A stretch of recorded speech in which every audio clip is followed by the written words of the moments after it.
1945년 8월 15일, 광복의 기쁨도 잠시, 한반도는 분단의 아픔을 맞이합니다. 1948년, 남한 지역과 북한 지역에 서로 다른 정부가 각각 들어섭니다. 대한민국의 초대 대통령 선거는 간접 선거 방식으로 치러집니다. 5월 10일 총선거를 통해 선출된 국회의원의 3분의 2 이상이 출석하고 출석한 의원 중 3분의 2 이상의 찬성을 받아야 대통령이 될 수 있었던 것이었습니다. 투표 결과 이승만이 대한민국의 초대 대통령의 자리에 오르게 됩니다. 6.25 전쟁이 일어나기 한 달 전인 1950년 5월 30일 제2회 국회의원 총선거가 실시됩니다. 그 결과 이승만 대통령이 속한 정당의 의원이 많이 뽑히지 않게 되고, 이에 따라 재선이 어려워진 이승만 대통령은 개헌을 통해 선거 방식을 간접선거에서 직접선거로 바꾸려 합니다. 개헌을 반대하는 국회의원 버스를 통째로 납치하는 등 국회의원을 협박하여 이승만 대통령은 개헌에 성공하고 전쟁 중인 1952년 직접 선거를 통해 재선에 성공합니다. 1956년 3대 대통령 선거에 이승만 대통령은 대통령을 2번까지 할 수 있다는 당시 헌법 내용으로 인해 대통령 선거에 출마할 수 없었습니다.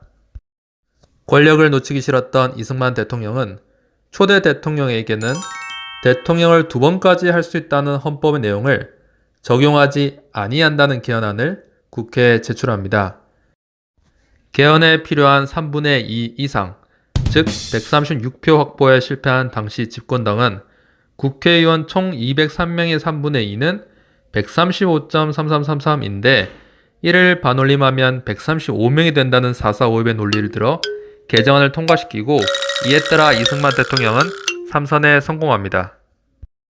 상대당의 대통령 후보가 갑작스럽게 사망하면서 4선이 확실했던 이승만 대통령에 비해 이승만 대통령이 속한 정당의 이기붕은 부통령 당선 여부가 불투명하였습니다.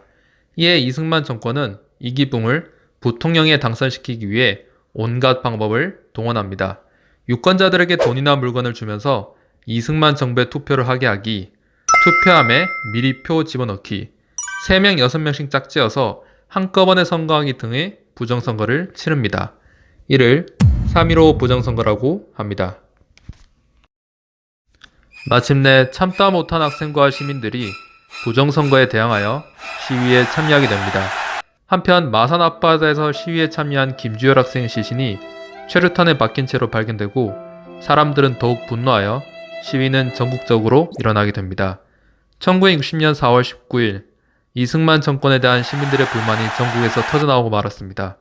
이승만 정권은 무력으로 시위를 진압했지만 시위가 더욱 거세지자 결국 이승만 대통령은 대통령 자리에서 물러났고 3.15 부정선거는 무효가 되었습니다.